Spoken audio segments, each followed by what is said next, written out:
salut tout le monde. Et comment on se retrouve pour une lecture, pour la troisième lecture shoujo.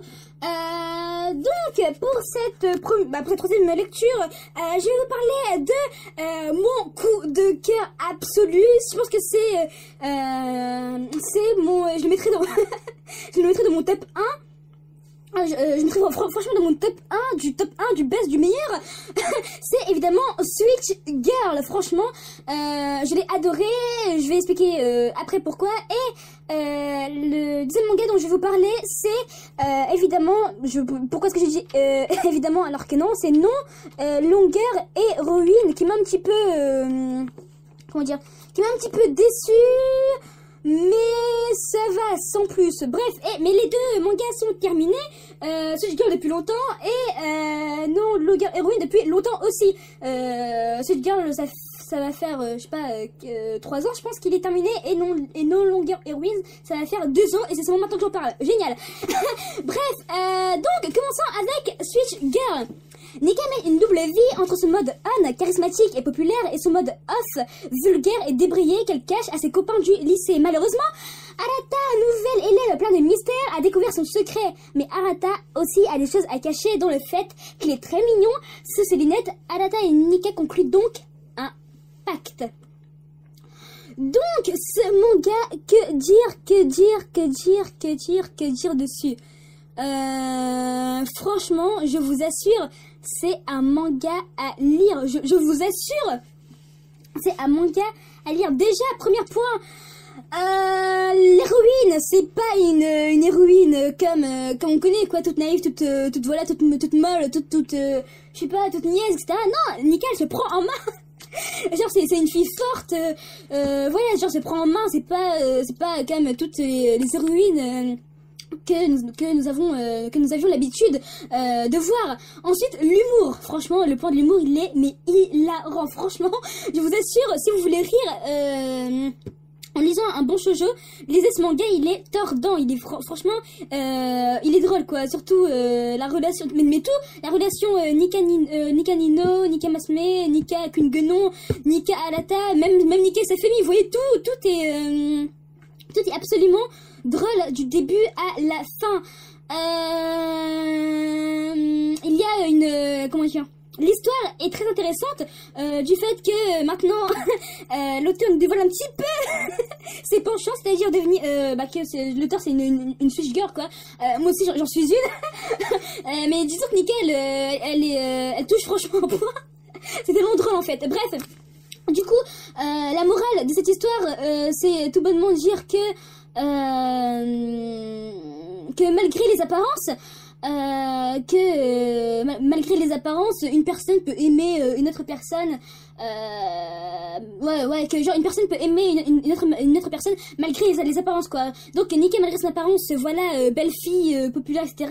Derrière, se cache une fille assez je vais dire ça, non, parce que c'est ce qui est une fille sale, mais elle va quand même réussir à trouver l'amour, et son copain va va passer au-delà de son apparence sale, quoi. Donc vraiment là, franchement, l'histoire elle est c'est original. Franchement, là, l'histoire elle est vraiment originale. Bon, au début j'avais pas accroché à Switch Girl, tout simplement les dessins, quoi. Les dessins, je n'avais pas tout de suite accroché. J'ai trouvé au début les dessins pas très très spéciaux, je trouvais pas ça très beau au début, mais bon, au fur et à mesure quand on lit, j'ai commencé à m'y habituer, et du coup bah voilà, voilà, j'ai pas comment dire, je n'ai pas non plus été dégoûtée, quoi, mais voilà. Donc Switch Girl, je vous assure, si vous ne connaissez pas encore, c'est à découvrir, c'est à connaître, c'est à en faire parler autour de vous, je ne sais pas, mais vous devez absolument, je vous le dis bien, absolument lire. Il y a 25 tomes en plus, donc voilà. Par contre, c'est vrai, il y a des points négatifs sur ce manga. Le fait que comme il y a 25 tomes, c'est répétitif. Franchement, c'est répétitif. Ça revient à peu près à la même chose. Au début, j'avais comment dire, à un moment, genre, je ne voulais plus lire, quoi. C'est trop répétitif. Je ne voulais plus lire, mais je voulais quand même lire. Je sais pas si vous voyez ce que je veux dire. Non, vous ne voyez pas. Je voulais continuer à lire parce que j'aimais bien Switch Girl, quoi. Je pouvais pas me dire, non, j'arrête Switch Girl, j'aime plus. J'aimais bien, donc j'ai continué, mais je trouvais personnellement mon côté critique qui revenait, que c'était trop répétitif, quoi. Que à chaque fois, ça devenait à peu près la même chose. Sauf que ça commençait à changer vers le tome 18. Si je ne dis pas de bêtises. Oui, ça commençait à aller... à changer au niveau du tome 18, quoi. Mais sinon, à partir du tome 14, je pense, 14-15, ça commençait à se répéter avec la même chose, etc., etc., etc., etc. Bref, donc à partir du tome 18, c'était cool. Bref, du coup, Switch Girl, pour moi, c'est un des meilleurs shoujo, que dire de plus. Franchement... voilà quoi, c'est un des meilleurs mangas shoujo que j'ai lu pour l'instant. Franchement, je ne pourrais même pas le qualifier tellement que voilà, il est bien quoi. Il est tout bonnement parfait. Parfait. Quand je dis parfait, c'est franchement c'est parce que c'est drôle, etc. Mais si vous avez un sens critique comme moi, vous allez trouver que ça se répète et c'est un petit peu dommage que ça fasse ça. Voilà. Mais sinon, pas de soucis, et ça se lit, c'est drôle. Voilà, ça se lit tranquillement. Donc voilà. Passons à No Longer Heroine. No Longer Heroine. Alors je l'ai acheté. Comme ça sur un coup de tête, franchement je ne connaissais pas. C'est pas, oui c'est vrai, j'avais trouvé les couvertures stylées. Le tome 1 et le tome 2 c'était, je sais pas pourquoi, j'étais attirée par la couverture, donc je les ai achetés comme ça. Donc alors, Hattori, l'anti-héroïne, ce manga a toujours rêvé d'être comme ça, digne d'être l'héroïne de sa propre histoire d'amour. Le hic c'est que Rita, son amie d'enfance, est un véritable coureur de jupons et qu'il ne la considère que comme une amie. Jusqu'à aujourd'hui, Hattori se contentait bien volontiers de cette situation. Après tout, elle était dans une position privilégiée de confidente et d'amie. Persuadée que Rita finirait par la remarquer, elle n'a jamais osé franchir le pas et lui déclarer sa flamme. Mais quand Rita commence à sortir avec une belle intello pinoclarde, bien différente de ses conquêtes précédentes, rien ne va plus. Jalousie, rage, mesquinerie et surtout désarroi. La jeune fille se laisse aller à ses pires émotions, aux enfers, aux damnations, et si elle était en train de devenir le personnage secondaire de sa propre histoire. Alors, No Longer Héroïne, No Longer Héroïne. Que dire de ce manga? J'ai aimé sans plus. C'est tout ce que je peux vous dire. J'ai aimé... Pardon. Alors, donc j'ai aimé. Le concept aussi, il était intéressant. Il faut que je me suis vu que Hattori c'est une anti-héroïne, donc qui n'a pas les caractères pour devenir une bonne héroïne. Hein. Anti-héroïne, ce n'est pas la méchante dans l'histoire, c'est juste une héroïne qui n'a pas les caractères suffisants pour être une bonne héroïne. Quoi. Donc c'est une anti-héroïne qui a un caractère opposé à celle d'une héroïne, mais ce n'est pas une méchante, voilà quoi, comme vous connaissez dans le sens méchant, une anti-héroïne, c'est pas ça. Bref,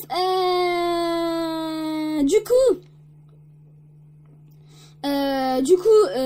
bon, c'est drôle, hein. C'est surtout les mimiques, les mimiques de Hattori qui étaient super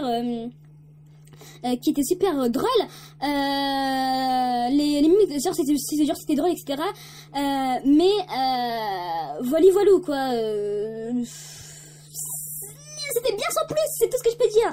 C'était bien sans être bien quoi. Ce que je trouvais absolument dommage, c'est que au final Hattori n'est absolument pas une anti-héroïne. Non, genre on nous a vendu ça au premier tome comme étant une anti-héroïne, alors que pas du tout. On va voir au fur et à mesure qu'elle commence à devenir une vraie héroïne quoi. Bon, vous me direz c'est ce qu'elle souhaite quoi, mais dès le début elle n'a jamais été une anti-héroïne. Même à un moment, si vous aviez lu ou bien si vous n'avez pas lu, tant pis, voilà. À un moment quand certaines filles font des crasses à Hattori, à l'autre là, à Adachi. Hattori va, au lieu de continuer à faire ses crasses comme une anti-héroïne, comme une méchante quoi, elle va se retourner, elle va retourner sa veste, hein, c'est clairement ça, elle va retourner sa veste comme une gentille héroïne, vous voyez. Même à un moment quand elle commence à parler aussi sur le dos d'Adachi, elle se voit sur le miroir, elle voit qu'elle a une tête de démon et elle se rattrape en disant oui c'est pas moi, il faut que je change, etc. Voilà quoi, on a beau dire ce qu'on veut. Hattori n'est pas une anti-héroïne. Moi, je ne la vois pas de cette façon. Peut-être que vous la voyez de cette façon, mais moi, je ne l'ai jamais vue. Pour moi, quand j'ai lu No Longer Heroine, j'ai vu une héroïne, quoi. Juste une héroïne qui est franche, vous voyez. Elle est franche, elle dit ce qu'elle pense. Voilà, ce qui est cool. Mais c'est tout. Au-delà de ça, je n'ai pas vu une anti-héroïne. Voilà. Donc son histoire d'amour compliquée. Franchement, je vous assure, j'étais déçue de la fin. Franchement, je ne m'attendais pas, je ne vais pas vous dire avec qui elle finit, hein. Mais j'étais franchement déçue par la fin. Vous découvrirez vous-même. Et si vous avez déjà vu, vous me direz dans les commentaires pourquoi. Vous me direz dans les commentaires si vous avez aimé avec qui elle finit. Mais moi, j'étais super déçue. Je ne sais pas. Franchement, voilà quoi. Bref, elle fait aussi des mauvais choix, cette petite Hattori. Elle fait beaucoup de mauvais choix. Bon, tant pis, c'est comme ça qu'on l'aime, hein. C'est Hattori, quoi. Nous, on ne va pas la changer, donc voilà. Donc ce manga que je vous ai présenté, Switch Girl et No Longer Heroine. Bon, si je devrais mettre une note, allez, Switch Girl, je ne mettrai pas 10 sur 10 à cause de la critique que j'ai faite sur le fait que ça se répète beaucoup. Je mettrais un bon petit 8,5 quand même, franchement, un bon, voire 9, quoi. Un 8,5 qui penche sur les 9, quoi. C'était un excellent shoujo. Quant à No Longer Heroine, à cause de la fin, bon ça c'est personnel, hein, mais à cause de la fin et du fait que l'anti-héroïne, pour moi c'est pas ça, quoi, c'est pas ça une anti-héroïne, vu que là elle a le sens de la justice, elle est loin, etc. À part être franche, je ne vois pas en quoi c'est une anti-héroïne, quoi. Bref, tant pis. Du coup sur 10 je mettrais 7, allez, je mettrais un bon petit 7. Il n'était pas mauvais, il n'était pas excellent non plus, ça se lit, c'est cool, c'est bon. Donc, vous pouvez dire c'est des shoujo, je vous donne le petit feu vert. Donc, voilà, donc je vous laisse, je vous dis à la prochaine pour une prochaine lecture shoujo. Tchuss les gens.